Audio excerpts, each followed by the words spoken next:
Hello बच्चों, physics classes में आपका हार्दिक स्वागत है। आज हम आप लोगों को केप्लर्स के नियम के बारे में समझाएंगे कि Kepler's law of planetary motion क्या होता है। इससे पहले आप मेरे चैनल फिजिक्स क्लासेस को सब्सक्राइब कर दीजिए और बेल आइकन को प्रेस कर दीजिए ताकि नोटिफिकेशन वीडियो का आपके सबसे पहले आपको पहुंच जाए।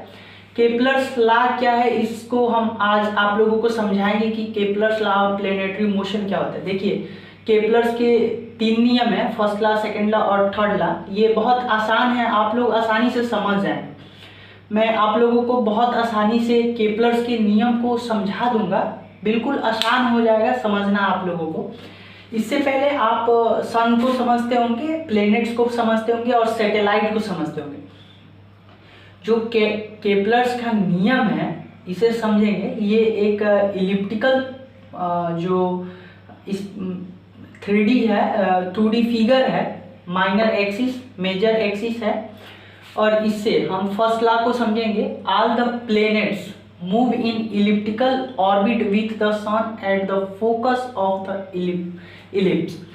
जैसे ये कहता है फर्स्ट लॉ जो आपका है, केप्लर्स के नियम का फर्स्ट लॉ जो है, ये कहता है कि जैसे सन एक फोकस पे स्टेबल हो और जितने भी आपके प्लैनेट्स हैं, ये प्लैनेट्स जितने भी हैं वो आपके क्या मूव कर रहे होते हैं इलिप्टिकल पाथ में। इन 2D इलिप्टिकल पाथ, जितने all the planets move in elliptical orbit. Elliptical orbit मतलब सरकम पे ये मूव कर रहे होते हैं। सन एक फोकस पे स्टेबल होता है। यही फर्स्ट लॉ होता है केप्लर के ग्रह गति का नियम का, Kepler's law of planetary motion. Second law क्या होता है? फर्स्ट लॉ आप समझ गए होंगे कि प्लेनेट जो है वो सन के अराउंड मूव कर रहा होता है इन एलिप्टिकल ऑर्बिट्स, इलिप्टिकल ऑर्बिट्स में मूव कर रहा होता है। जो सेकेंड लॉ है केप्लर्स का, ये क्या कहता है? Second law, joining the line between sun and planet. जो सन और प्लेनेट्स का ज्वाइन करने वाला लाइन है वो equal time in equal area in equal time. जो कवर्ड एरिया होता है वो इक्वल टाइम में इक्वल एरिया को कवर करता है। Equal time in equal area in equal time, ये क्या कह रहा है यहाँ समझेंगे। कि जो इक्वल टाइम और इक्वल एरिया के बारे में समझने से पहले हम ये एरिया S1 और S2 के बारे में समझेंगे। यहाँ ये देखेंगे कि जो आपका स्पीड है, ये planets do not move at constant speed. Constant speed नहीं रहता है, इसका मतलब ये क्या कि बदलता रहता है। जो स्पीड है बदलता रहता है। जब आपका प्लैनेट्स सन से दूर रहे तो उसकी स्पीड स्लो होगी। क्योंकि जब प्लैनेट्स जो है सन से पास होगी तो उसकी स्पीड क्या होगी? ज़्यादा होगी, क्योंकि कम टाइम में ज़्यादा एरिया उसको कवर करना होता है। और जब दूर रहेगी तो कम टाइम में उसे कम एरिया कवर करना होता है। क्योंकि कम टाइम में कम एरिया कवर करेगा तो इन दोनों का एरिया S1 और S2 बराबर कब होगा? जब ये यहाँ पे स्पीड आपका कम होगी, यहाँ पे स्पीड ज़्यादा होगी।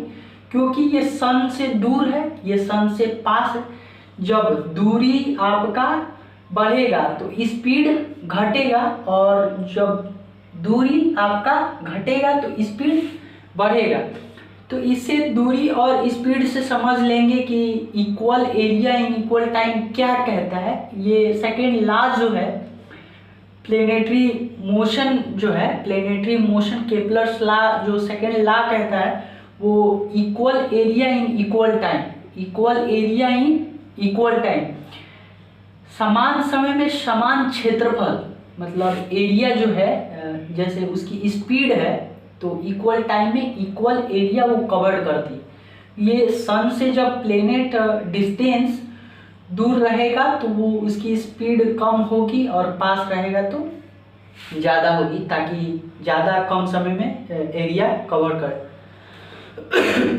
Area of time period is directly proportional to distance between planets and sun. It is called periodic rule.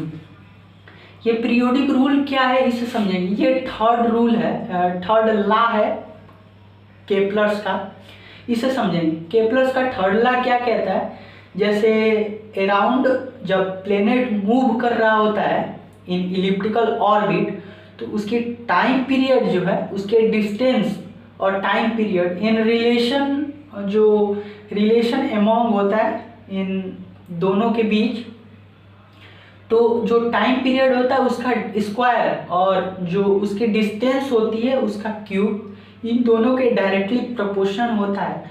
तो फर्स्ट लॉ, सेकेंड लॉ और थर्ड लॉ आप समझ गए होंगे कि केपलर्स के फर्स्ट लॉ, सेकेंड लॉ और थर्ड लॉ क्या होता है। फर्स्ट लॉ आपका क्या है कि प्लैनेट्स इलिप्टिकल ऑर्बिट में मूव कर रहा होता है और सन एक फोकस पे स्टेबल होता है। सेकेंड लॉ क्या कहता है कि इक्वल टाइम में इक्वल एरिया को कवर करता है और इसकी स्पीड कांस्टेंट नहीं होती है। थर्ड लॉ क्या कह रहा होता है, जो टाइम का स्क्वायर है डिस्टेंस की क्यूब के बराबर होता है। तो केपलर जो लॉ है वो ग्रेविटेशन से रिलेट करता है। ये ग्रेविटेशन का एक टॉपिक्स था जो शुरू में आप लोगों को पढ़ना होता है, इसलिए हम केपलर्स लॉ के बारे में आप लोगों को समझा दिया।